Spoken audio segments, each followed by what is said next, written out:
സുചേട്ടാ നമസ്കാരം. നമസ്കാരം. ഇസ്രായേലും ഇറാനും തമ്മിലുള്ള യുദ്ധം തുടരുകയാണ്. യുദ്ധം തുടങ്ങി വെക്കാൻ വളരെ എളുപ്പമായിരുന്നു. പക്ഷെ ഇതെങ്ങനെ അവസാനിപ്പിക്കും എന്നുള്ളതിനെ കുറിച്ചുള്ള ആശയക്കുഴപ്പത്തിലാണ് ഇപ്പോൾ ലോക രാജ്യങ്ങൾ മുഴുവൻ. അതെല്ലായിടത്തും അങ്ങനെ തന്നെയാണല്ലോ. കാരണം എന്ത് കാര്യങ്ങളും തുടങ്ങി വെക്കാൻ വളരെ എളുപ്പമാണ്. പക്ഷെ ഇത് അവസാനിപ്പിക്കാൻ യാതൊരു വഴിയും കിട്ടുന്നില്ല. ഇപ്പോൾ റഷ്യ യുക്രൈൻ യുദ്ധമായിരുന്നാലും അങ്ങനെ തന്നെയായിരുന്നു. എന്തിനു പറയുന്നു, ബാക്കി ഇസ്രായേലും ഫലസ്തീനും തമ്മിലുള്ള ഫൈറ്റ് ആയിരുന്നാലും അങ്ങനെയായിരുന്നു. ഇപ്പോൾ ഇസ്രായേലും ഇറാനും തമ്മിലുള്ള ഒരു യുദ്ധം വളരെ ഈസി ആയിട്ട് തുടങ്ങി വെച്ചു.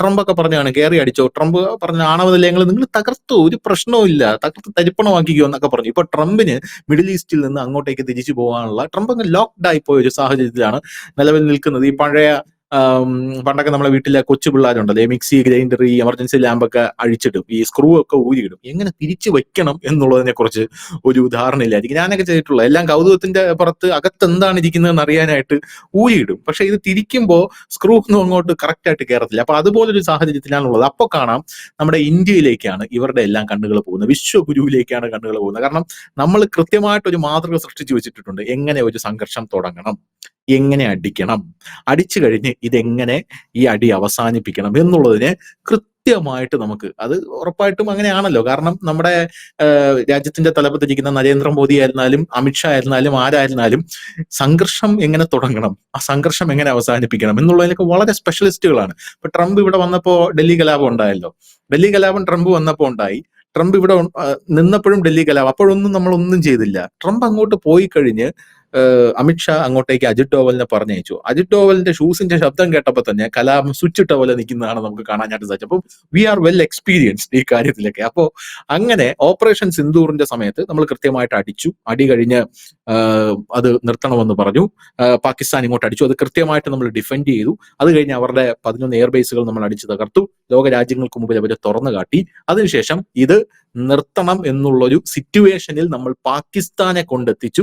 പാകിസ്ഥാൻ വന്ന് കാല് പിടിച്ചു. ശരി, എങ്കിൽ നമുക്ക് നിർത്തിയേക്കാമെന്ന് പറഞ്ഞു. ഇന്ത്യ കൃത്യമായിട്ട് കാര്യങ്ങൾ നിർത്തി. അത് കഴിഞ്ഞ് മാനമര്യാദയ്ക്ക് നമ്മുടെ കാര്യങ്ങൾ നോക്കി മുന്നോട്ട് പോവുകയാണ്. അപ്പോഴും നമ്മൾ പറഞ്ഞിട്ടുണ്ട്, നമ്മൾ ഈ ഓപ്പറേഷൻ സിന്ദൂർ തീർത്തിട്ടില്ല, ഇത് ഇപ്പോഴും ഇവിടെ തന്നെ ഉണ്ട്. ഇനി നിങ്ങൾ അടിക്കുകയാണെങ്കിൽ അടിച്ച് നട്ടലൊടിക്കുമെന്ന് കൃത്യമായിട്ട് പറഞ്ഞിട്ടുമുണ്ട്.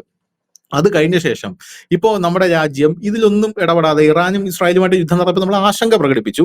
ഇതിലൊന്നും ഇടപെടാതെ നമ്മൾ നമ്മുടെ കാര്യം നോക്കി മുന്നോട്ട് പോവുകയാണ്. അതെപ്പോഴും അങ്ങനെ തന്നെയാണല്ലോ വേണ്ടത്. ഇപ്പൊ നമ്മളിപ്പോ നമ്മുടെ കൂടെ റഷ്യയുണ്ട്, ഇസ്രായേലുണ്ട്, നമ്മുടെ കൂടെ മറ്റേ രാജ്യമുണ്ട്, മറിച്ച രാജ്യമുണ്ട്. ആരുണ്ടെന്ന് പറഞ്ഞാലും ഇപ്പോ പാകിസ്ഥാനുമായിട്ട് അടി വന്നപ്പോഴാണ് ഉമാരുടെ എല്ലാം തനിക്കോണം നമ്മൾ കണ്ടത്. റഷ്യയുടെ ഇസ്രായേലിന്റെ അല്ല, ബാക്കിയുള്ള രാജ്യങ്ങളുടെയൊക്കെ. ഇപ്പോ ഡൊണാൾഡ് ട്രംപ് തന്നെ പാകിസ്ഥാൻ ഇപ്പോ വാരിക്കോരി കൊടുക്കുന്ന ഒരു ലെവലിലാണ് നിൽക്കുന്നത്. എന്ത് ചോദിച്ചാലും പാകിസ്ഥാന് തരാം എന്നുള്ള രീതിയിലാണ് നിൽക്കുന്നത്. അതിന് മുമ്പ് വരെ ഈ വേട്ടാവളിയാൻ പറഞ്ഞുകൊണ്ടിരുന്നത് ഇന്ത്യയെ തൊട്ടാൽ ഞാൻ തൊട്ടവനെ തട്ടും എന്നാണ് പറഞ്ഞുകൊണ്ടിരുന്നത്. അവസാനം ഈ പാകിസ്ഥാൻ ഇന്ത്യയിൽ ഭീകരാക്രമണം നടത്തിയപ്പോ പാകിസ്ഥാൻ, ഐ ലവ് പാകിസ്ഥാൻ, പക്ഷെ പാകിസ്ഥാൻ അങ്ങനെ ചെയ്തത് ശരിയായില്ല. എങ്കിലും ഇന്ത്യ കുറച്ചുകൂടെ സംയമനം പാലിക്കാമായിരുന്നു. ഇവന്റെയൊക്കെ തനി നിറം നമുക്ക് അപ്പോഴാണ് മനസ്സിലായത്. അതുകൊണ്ട് ഇന്ത്യ ഇപ്പോ ഇന്ത്യയുടെ കാര്യങ്ങൾ മാത്രം മുന്നോട്ട് നോക്കി കണ്ട് മുന്നോട്ട് പോകാനുള്ള ഒരു പരിപാടിയാണ്. ഇതിനുശേഷം നമ്മുടെ പ്രധാനമന്ത്രി ചെയ്ത ഒരു ഗംഭീരമായിട്ടുള്ളൊരു കാര്യമുണ്ട് കേട്ടോ. നമ്മുടെ കാര്യം നോക്കി മുന്നോട്ട് പോകുന്നു എന്ന് പറഞ്ഞതാ. അതായത് തുർക്കി ഇതിന്റെ ഇടയിൽ നമുക്കിട്ടൊരു ചെറിയൊരു ആപ്പ് അടിച്ചല്ലോ. അപ്പോ തുർക്കി ആ ആപ്പ് അടിച്ചപ്പോ ലിറ്ററലി അത് കണ്ടപ്പോ എനിക്ക് സത്യം പറഞ്ഞ രോമാഞ്ചം വന്നു. ഇന്ത്യയിൽ ഇങ്ങനെ ഒരു പ്രധാനമന്ത്രി ഉണ്ടല്ലോ എന്നോർത്ത് എനിക്ക് അഭിമാനം വന്നു. കാരണം സൈപ്രസിൽ തുർക്കിയുടെ ബോർഡറിൽ, അതായത് തുർക്കി സൈപ്രസിന്റെ ക്യാപ്ചർ ചെയ്ത തുർക്കി അധിനിവേശ സൈപ്രസ് ഉണ്ട്, നമ്മുടെ പാക് അധിനിവേശ കശ്മീർ പോലെ.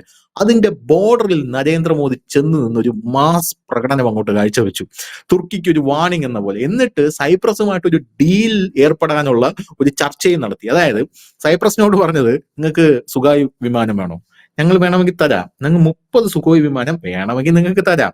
അപ്പൊ സൈപ്രസ് ചോദിച്ചു, വിമാനം മാത്രം കൊണ്ട് കാര്യങ്ങൾ നടക്കുമോ? വിമാനം മാത്രമാക്കണ്ട, ആ വിമാനത്തിൽ ഫിറ്റ് ചെയ്യാനുള്ള ബ്രഹ്മോസും തരാം, ആദായ വിൽപ്പന എന്ന് പറഞ്ഞ് ബ്രഹ്മോസും കൊടുത്തു. അതായത് ലിറ്ററലി പറയുകയാണെങ്കിൽ തുർക്കിയുടെ അതിർത്തിയിൽ നമ്മുടെ സുഖോയ് വിമാനങ്ങൾ കൊണ്ടിടാനുള്ള ചർച്ചയാണ് സൈപ്രസിന് കൊടുക്കുന്നു എന്ന പേരിൽ ചർച്ചയാണ് അവിടെ നടന്നത്. അത് കേട്ടപ്പോൾ എനിക്ക് സത്യം പറഞ്ഞാൽ ആ ഒരു നയതന്ത്ര നീക്കത്തിന്റെ ആ ഒരു വൈദഗ്ധ്യം ഉണ്ടല്ലോ, അത് എത്രത്തോളം എന്താ ഒരു അത് ക്വാളിറ്റി എന്ന് പറയും. അതാണ് അതിന്റെ എക്സാക്ട് വാക്ക്, ക്വാളിറ്റി. ഇപ്പൊ നയതന്ത്രം പല ആൾക്കാരും നടത്തുന്നുണ്ട്. ഇപ്പൊ പാകിസ്ഥാന് ചൈന ജട്ടിയിൽ തച്ച കൊറോണ മാസ്ക് കൊടുക്കുന്നത് നയതന്ത്രത്തിന്റെ ഭാഗമാണ്. പക്ഷെ ആ നയതന്ത്രത്തിന്റെ ഒരു ക്വാളിറ്റി ഉണ്ട്, അത് ഗംഭീരമാണ്. അപ്പൊ സമാനമായ രീതിയിൽ ഇന്ത്യയുടെ കാര്യമായിട്ട് മുന്നോട്ട് പോകുമ്പോൾ ഇപ്പോഴിതാ ഇറാൻ അംബാസിഡർ ഇന്ത്യയോട് പറഞ്ഞിരിക്കുകയാണ്, ഈ വിഷയം നിർത്താൻ ഇന്ത്യ ഇടപെടണമെന്ന് പറയുകയാണ്.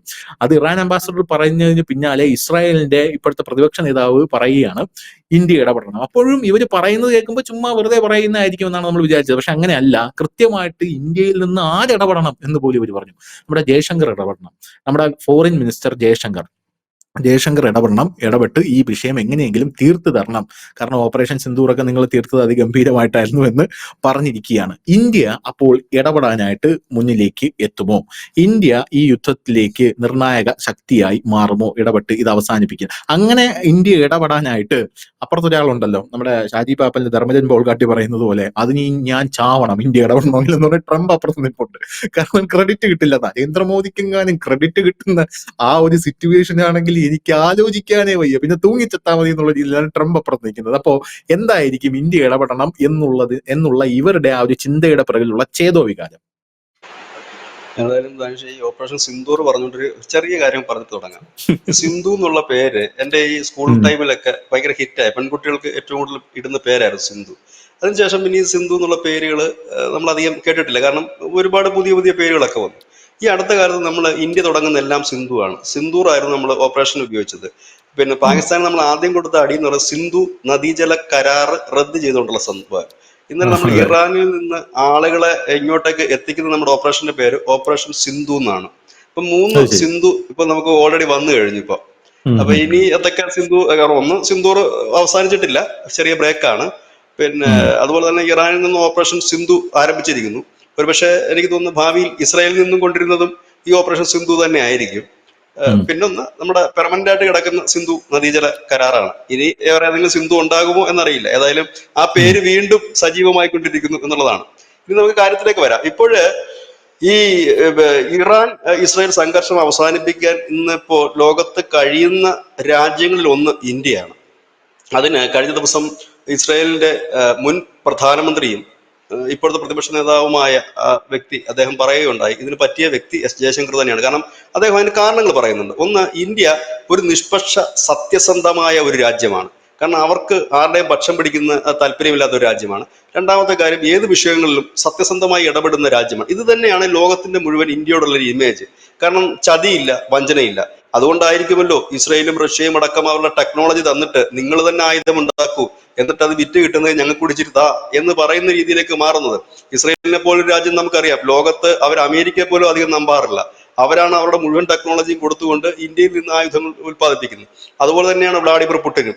അദ്ദേഹം S-400 ടെക്നിക്കൽ ആയിട്ടുള്ള അതിന്റെ കോഡ് ഒന്നും തന്നെ ചൈനയ്ക്ക് കൊടുത്തില്ല, എല്ലാം ഇന്ത്യക്കാണ് നൽകുന്നത്. കാരണം അദ്ദേഹത്തിന് നന്നായി അറിയാം അത് ഇന്ത്യയിൽ കൊടുത്തു കഴിഞ്ഞാൽ സേഫാണ്, അവരത് ആർക്കും വിറ്റ് പൈസ ഉണ്ടാക്കുകയോ ഇല്ലെങ്കിൽ അതിനകത്ത് വേറെ ഡമൾമറി കാണിക്കുകയോ ഇല്ലെന്നറിയാം. അപ്പൊ അങ്ങനെ ഒരു രാജ്യമാണ് ഇന്ത്യ. അതാണ് പൊതു ലോകത്തിന്റെ മുമ്പിൽ ഇന്ത്യയുടെ പിക്ചർ. അല്ലാതെ ഒരാളുടെ ഒരു കാര്യം പറയും രഹസ്യമായിട്ട് പുറകെ കൂടെ ചെന്നിട്ട് പാരമണിയോ ചെയ്യുന്ന ഒരു രാജ്യമല്ല. അതുകൊണ്ടാണ് ഇടപെടാൻ പറയും. ഇപ്പോഴത്തെ സാഹചര്യം നമ്മൾ പരിശോധിച്ചു കഴിഞ്ഞാൽ ഇതിനകത്ത് ഇടപെടാൻ എന്തുകൊണ്ടും പറ്റുന്ന ഒരു രാജ്യം ഇന്ത്യയാണ് എന്ന് തന്നെ പറയേണ്ടി വരും. കാരണം ഇറാനുമായിട്ട് നമുക്ക് നല്ല ബന്ധമാണ്, ഒന്ന് ഇസ്രായേലുമായിട്ട് നമുക്ക് നല്ല ബന്ധമാണ്. അപ്പൊ ഈ രണ്ട് രാജ്യങ്ങളോട് നയതന്ത്രപരമായ രീതിയിൽ സംസാരിക്കാൻ പറ്റുന്ന ഒരു രാജ്യം ഇന്ത്യ തന്നെയാണ്. വേറൊരു രാജ്യത്തിന് ഇടപെടാൻ പറ്റില്ല. കാരണം എല്ലാ രാജ്യത്തിനും ഒരു പക്ഷമുണ്ട്. അതാണ് അതിൻ്റെ പ്രശ്നം. റഷ്യക്ക് പറ്റില്ല. ഒന്ന്, റഷ്യ തന്നെ അവിടെ ഈ യുക്രൈൻ വാർ നടക്കുന്നു, പിന്നെ റഷ്യക്ക് ഒരു സൈഡ് വരും, ചൈനയ്ക്ക് ഒരു സൈഡ് വരും, അമേരിക്കയ്ക്ക് ഒരു സൈഡ് വരും, മിഡിൽ ഈസ്റ്റുകൾക്ക് എല്ലാം ഒരു സൈഡ് വരും. കാരണം മിഡിൽ ഈസ്റ്റുകളെ സംബന്ധിച്ച് പറഞ്ഞു കഴിഞ്ഞാൽ അവർക്ക് നിഷ്പക്ഷമായിട്ട് എടുക്കാൻ പറ്റും. സൗദിക്ക് പറ്റുമോ നിഷ്പക്ഷമായിട്ട് നിലപാടെടുക്കാൻ? പറ്റില്ല. അമേരിക്ക തള്ളാൻ പറ്റുമോ? പറ്റില്ല. ഖത്തറിന് പറ്റുമോ? പറ്റില്ല. ഒമാന് പറ്റുമോ? പറ്റില്ല. ഇതിനകത്ത് ഏത് രാജ്യങ്ങൾക്ക് പറ്റും? യൂറോപ്യൻ യൂണിയൻ രാജ്യങ്ങൾക്ക് പറ്റുമോ? ഇല്ല. അവർ ഈ ഒരു സാധനവുമായിട്ട് ഒരു ബന്ധമില്ലാതെ കിടക്കുന്നവരാ അവര്. ഇതിനു മുമ്പ് ഒന്നും അവരെ കണ്ടിട്ടില്ല. ഇപ്പൊ ഈ അടുത്ത സമയത്താണ് ചാടി വന്നിട്ട് അവർക്ക് പറയാൻ പറ്റും ഇല്ല. ഇപ്പൊ ഇതിനകത്ത് എന്തെങ്കിലും ചെയ്യാൻ പറ്റുന്ന ഒരു രാജ്യം ഇന്ത്യ മാത്രമാണ്, ഇന്ത്യൻ ഭരണാധികാരികൾക്കാണ്. ഒരു പക്ഷേ എനിക്ക് തോന്നുന്നത് അവസാന നിലയിൽ ഇന്ത്യ ഇറങ്ങും എന്നാണ് തോന്നുന്നത്. ഇപ്പോഴിറങ്ങാൻ സാധ്യതയില്ലെങ്കിൽ പോലും ഈ യുദ്ധം ഇച്ചിരൂടെ അല്പം കൂടെ ഒക്കെ നീണ്ടു പോയി കഴിഞ്ഞാൽ ഇന്ത്യ ഇറങ്ങാനുള്ള സാധ്യതകൾ വളരെ കൂടുതലാണ്. കാരണം ഇന്ത്യയെ സംബന്ധിച്ച് ഇത് മറ്റു ലോകരാജ്യങ്ങളിൽ നടക്കുന്ന യുദ്ധം പോലെയല്ല മിഡിൽ ഈസ്റ്റിൽ നടക്കുന്ന യുദ്ധം. നമ്മളെ സംബന്ധിച്ച് അത് നമുക്ക് വളരെ നിർണായകമാണ്. കാരണം നമുക്ക് ഒരുപാട് ട്രേഡിങ്സ് അവിടെ ഉണ്ട്, എണ്ണയും മറ്റുമായിട്ട്. നമ്മളിപ്പോൾ എണ്ണയുടെ കാര്യത്തിൽ നമ്മുടെ രാജ്യത്തിന് ഇപ്പോൾ ഭയപ്പെടേണ്ട കാര്യമില്ല. നരേന്ദ്രമോദി അധികാരത്തിൽ കയറുമ്പോൾ ഏതാണ്ട് 27 രാജ്യങ്ങളിൽ നിന്നായിരുന്നു നമ്മുടെ എണ്ണ വാങ്ങിയത്. ഇന്നത് 40 രാജ്യങ്ങളിൽ നിന്ന് നമ്മൾ എണ്ണ വാങ്ങുന്നുണ്ട്. കഴിഞ്ഞ ദിവസം അദ്ദേഹം ക്രൊയേഷ്യയിൽ പോയിരുന്നു. ക്രൊയേഷ്യയിൽ പോകുന്നതിന്റെ പ്രധാനപ്പെട്ട കാരണം എന്തെന്ന് ചോദിച്ചു കഴിഞ്ഞാൽ അവിടുത്തെ പ്രകൃതി വാതകങ്ങളുടെ വലിയൊരു സപ്ലയറാണ് ഈ ക്രൊയേഷ്യ. അപ്പം അവിടെ നിന്നും പുള്ളി ഒരു ഡീൽ ഉണ്ടാക്കിയിട്ടുണ്ട്. അപ്പൊ നമുക്ക് തൽക്കാലം അതൊരു പ്രതിസന്ധി ഉണ്ടാക്കുന്നില്ല എങ്കിലും ലോകത്തിന്റെ ഒരു ക്രമം അനുസരിച്ചിട്ട് നമുക്ക് കുറച്ചുകൂടെ എളുപ്പത്തിൽ ട്രേഡിംഗ് നടത്താൻ പറ്റുന്നതും, ഇല്ലെങ്കിൽ ഈ എല്ലായിടത്തും നിന്നും ട്രേഡിംഗ് നടത്തുമ്പോഴാണല്ലോ വില വ്യത്യാസം വെച്ചിട്ട് നമുക്ക് വാങ്ങാൻ കഴിയുന്നത്. ഇപ്പൊ റഷ്യ എല്ലാ കാലത്തും നമുക്ക് വില കുറച്ച് എണ്ണ തരും എന്ന് നമുക്ക് പ്രതീക്ഷിക്കാൻ കഴിയില്ല. അപ്പം അതെ. എങ്ങനെയൊക്കെ വരുമ്പോൾ സ്വാഭാവികമായി തന്നെ മിഡിൽ ഈസ്റ്റിന് തള്ളിക്കൊണ്ട് പോകാൻ കഴിയില്ല. കാരണം അവിടെ നമുക്ക് ഈ പറയുന്ന എണ്ണ മാത്രമല്ല ഉള്ളത്, ഇല്ലെങ്കിൽ പ്രകൃതി വാതകങ്ങളുടെ മാത്രമല്ല നമുക്കുള്ളത്, നമുക്ക് ബിസിനസ്സുകൾ അനുമതിയുണ്ട്, അവരുമായിട്ട് നമുക്ക് ട്രേഡിങ്സ് അനുമതിയുണ്ട്, അങ്ങനെ ഒരുപാട് കാര്യങ്ങളുണ്ട്. അപ്പം പിന്നെ നമ്മുടെ നാട്ടുകാർ തന്നെ, നമ്മുടെ എന്താണ് രാജ്യത്തിലുള്ളവർ തന്നെ ഒരു വലിയൊരു വിഭാഗം പ്രവാസികളായിട്ടുണ്ട്. അപ്പൊ എല്ലാം കൊണ്ടും അത് മാത്രമല്ല, ഇന്ത്യക്ക് പശ്ചിമേഷ്യയുടെ വിഷയത്തിൽ മാറി നിൽക്കാൻ കഴിയില്ല. കാരണം നമ്മുടെ ഒരു ടെറിട്ടറിയുമായി ചേർന്ന് നിൽക്കുന്ന സ്ഥലമാണത്. വേറെ ഇപ്പൊ റഷ്യ ഉക്രൈൻ വാർ എന്ന് വെച്ചാൽ നമ്മളുമായി കുലബന്ധമില്ലാത്ത ഒരു ഏരിയയാണ്. അവിടെ പോയിട്ട് നമുക്ക് പ്രത്യേകിച്ച് കാര്യങ്ങളൊന്നുമില്ല. ഇവിടെ അങ്ങനെയല്ല. ഇത് കുറച്ച്, കാരണം നമ്മൾ ഇതിനു മുമ്പ് കണ്ടതാ, ശ്രീലങ്കയില് പ്രശ്നം നടക്കുമ്പോഴും നമ്മൾ അതിന് വളരെ ജാഗ്രതയോടെ കാണുകയും ആ പ്രശ്നം ഒന്നും ശമിച്ചു കഴിഞ്ഞപ്പോഴേക്കും വലിയൊരു ഫണ്ടാണ് നമ്മൾ ശ്രീലങ്കയ്ക്ക് കൊടുത്തത്. നിങ്ങൾ നിങ്ങളുടെ പ്രശ്നം തീർക്ക്, തൽക്കാലം കടമൊക്കെ ഒന്ന് അവിടെ നിർത്തിയിട്ട് നിങ്ങളുടെ ആവശ്യം നടക്കട്ടെ എന്ന് പറഞ്ഞ് നമ്മൾ കൂടെ നിർത്തുകയാണ്. മാൽഡീവ്സ് നമ്മൾ കണ്ടതാണ്. മാൽഡീവ്സിന് വലിയൊരു പ്രതിസന്ധി ഘട്ടം വന്നപ്പോഴേക്കും നമ്മൾ അവിടെ ചെന്നത്. അതുപോലെ തന്നെ മാൽദീവ്സിൽ മുൻപ് അവിടെ ഈ ISIS-ന്റെ ഭീകരര് മാൽദീവ്സ് പിടിച്ചെടുക്കാൻ വേണ്ടി ഒരു ശ്രമം നടത്തിയപ്പോൾ തിരുവനന്തപുരത്തു നിന്നായിരുന്നു ഇന്ത്യയുടെ 4 ഫൈറ്റർ ജെറ്റുകൾ പറന്നു പൊങ്ങിയത്. പക്ഷെ അപ്പോഴത്തേക്ക് അവരവിടുന്ന് പോയിരുന്നു ഈ ഭീകരന്മാര്.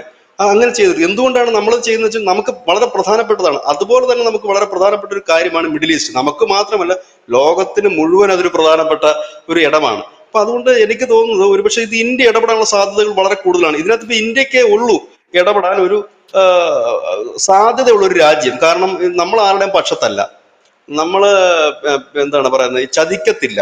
നമ്മുടെ ഒരു പറയുന്ന കാര്യങ്ങൾക്ക് അപ്പുറത്തേക്കൊന്നുമില്ല. അല്ല ഒരിടത്തൊരു കാര്യം പറയാം, മറ്റിടത്ത് മാറ്റി പറയാൻ നമ്മൾ ചെയ്യാറില്ല. അപ്പം സാധ്യതകൾ വളരെ കൂടുതലാണ്. ഒരുപക്ഷെ ഇന്ത്യ അതിൽ ഇടപെടും എന്ന് തന്നെ നമുക്ക് കരുതേണ്ടി വരും. കാരണം ഇന്ത്യക്ക് വളരെ താല്പര്യമുള്ള ഒരു വിഷയം തന്നെയാണ് ഇത്. കാരണം ഇന്ത്യക്ക് ഇതിൽ നിന്ന് മാറി നിൽക്കാൻ കഴിയില്ല.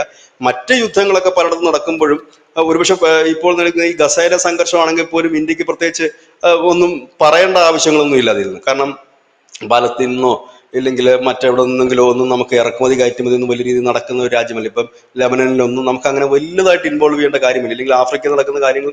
പക്ഷെ ഇവിടെ അങ്ങനെയല്ല. അതുകൊണ്ട് തന്നെ ഇന്ത്യ ഇടപെടാനുള്ള സാധ്യതകൾ വളരെ.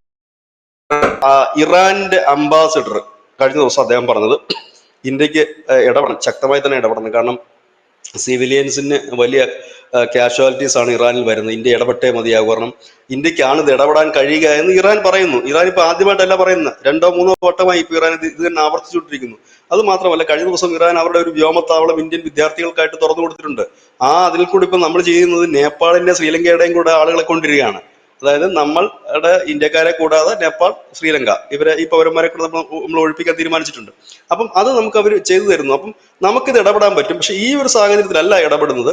ചിലപ്പോൾ ഒരു ആഴ്ചക്കുള്ളിൽ ഇന്ത്യയുടെ ഇടപെടൽ ഉണ്ടാകാനുള്ള സാധ്യതകൾ തള്ളിക്കളയാൻ കഴിയില്ല. കാരണം ഇതിപ്പോ ഒരു 3-4 അല്ലെങ്കിൽ ഒരു 5 ദിവസത്തിനുള്ളിൽ തന്നെ ഇതിന്റെ ഒരു നിർണായകമായ ഒരു ക്ലൈമാക്സിലേക്ക് എത്തും. ഇത് ഒരു വലിയ അടിയും തിരിച്ചടിയും ഉണ്ടാകും.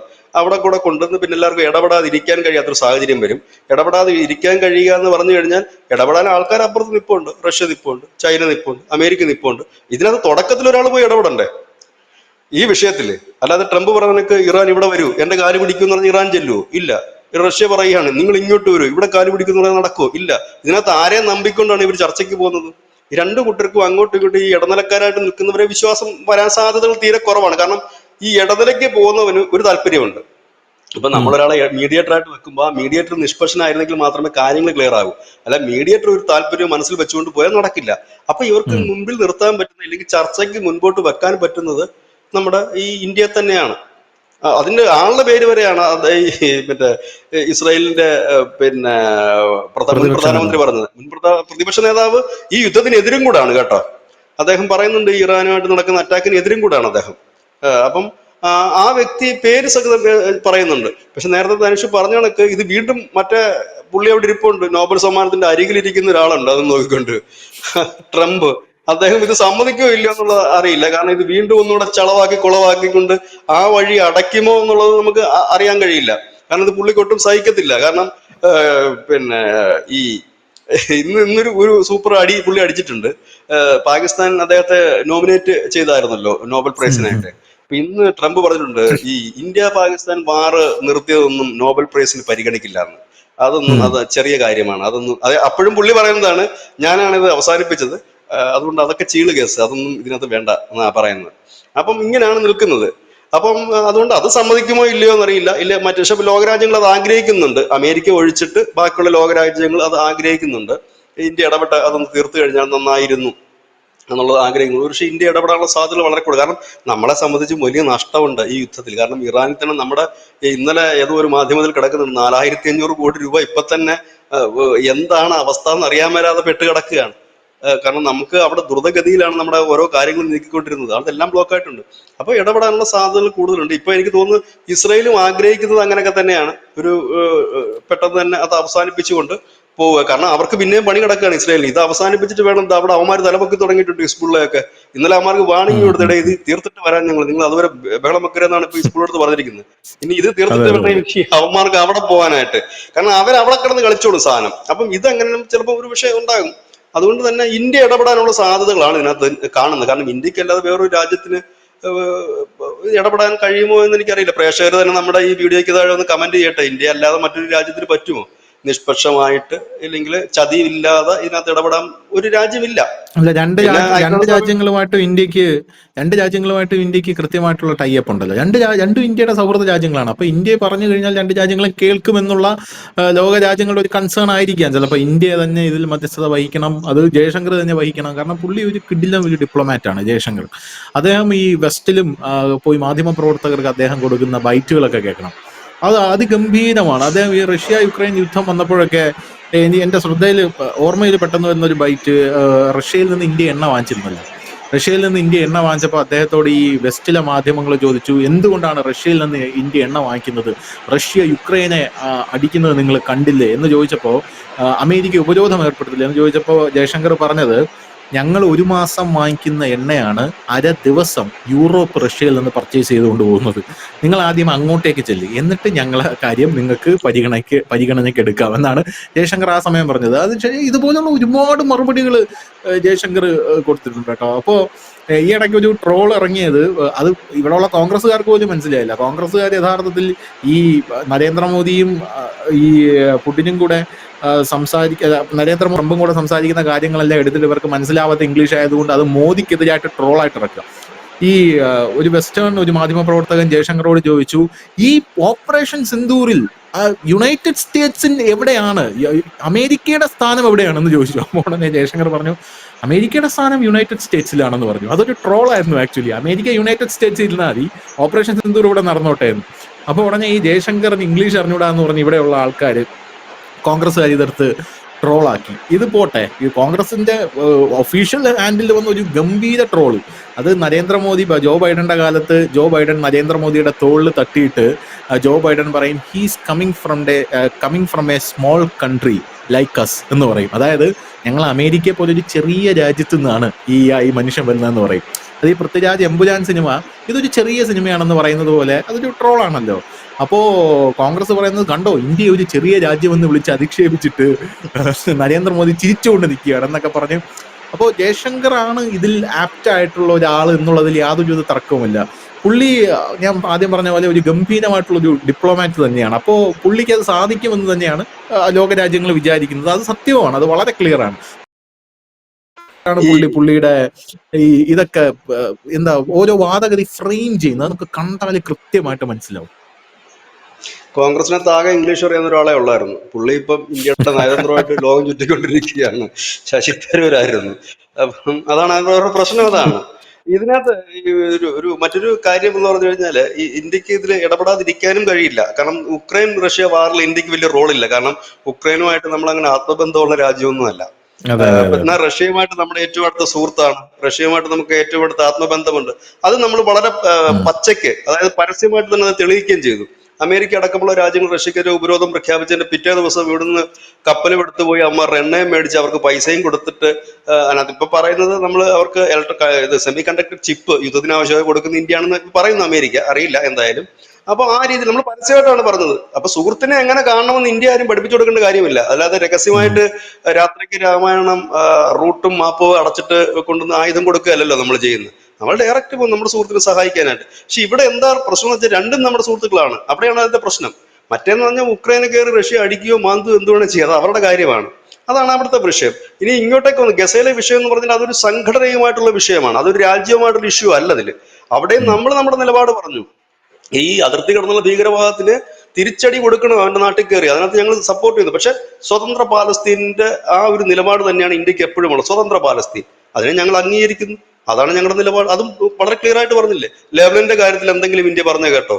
നമുക്ക് ഈ പൂച്ചയ്ക്ക് എന്തിനാ മുന്നൊരുക്കുന്നിടത്ത് കാര്യം നമ്മളൊന്നും അതിനെ കുറിച്ച് മിണ്ടാൻ പോയി. നമ്മൾ ഈ ലോകത്ത് നടക്കുന്ന എല്ലാ കാര്യങ്ങളും നമ്മൾ ഇടപെടാറുമില്ല. അതിന്റെ ആവശ്യമില്ല. അത് ഇടപെടാൻ നമ്മൾ ഒരാളെ ചുമതലപ്പെടുത്തിയിട്ടുണ്ട്.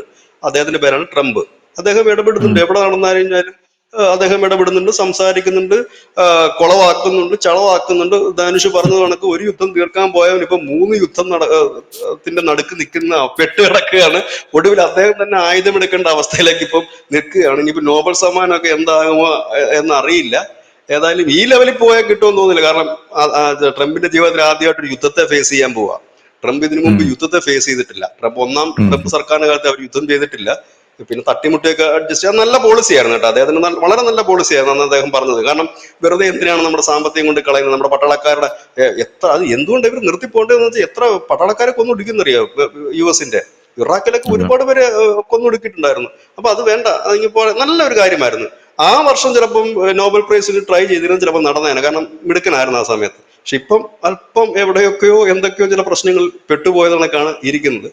ഏതായാലും അത് കിട്ടിയില്ലെങ്കിൽ വേറെ എന്തെങ്കിലുമൊക്കെ അവാർഡ് കിട്ടാൻ സാധ്യതയുണ്ട്. അതെ, പണ്ട് നല്ല മനുഷ്യനായിരുന്നു. ഇപ്പോ കണ്ട വാളിപ്പിള്ളാരെ കൂടെ കമ്പനി അടിച്ച് വെറും വാളിയായി മാറിയിരിക്കുകയാണ് എന്നാണ് പറയാൻ പറ്റുന്നത്. എന്നാലും ഓക്കെ, താങ്ക് യു ചേട്ടാ, താങ്ക് യു സോ മച്ച്.